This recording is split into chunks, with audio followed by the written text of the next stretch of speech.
Sizin ürəyinizin dərinliyində elə arzular var ki, onu sizdən başqa heç kim bilmir.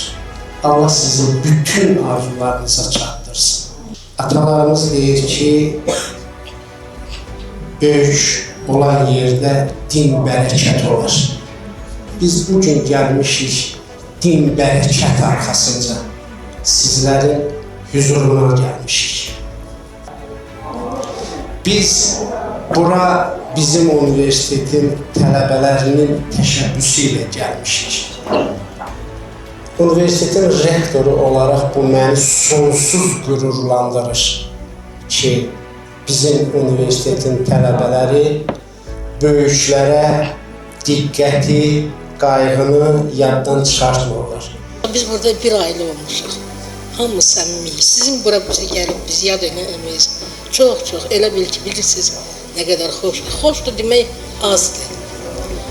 Bizi bir an keçmişə apardınız. Bayramınız mübarək, Azərbaycan xalqım. Baxdım yaylaqlara, buz bulaqlara, yenə də qayıtdır həmin mövrağım. Mənim bu kitabımı Leyla Əliyeva çap eləyibdir. Mən şeirimi yazmışam, vermişəm Leyla Əliyeva, Leyla Əliyeva da aparıb çap elətdir. İndi mən bunu sizə təqdim edirəm. Sağ olun. Şəkilinizi çəksənlər.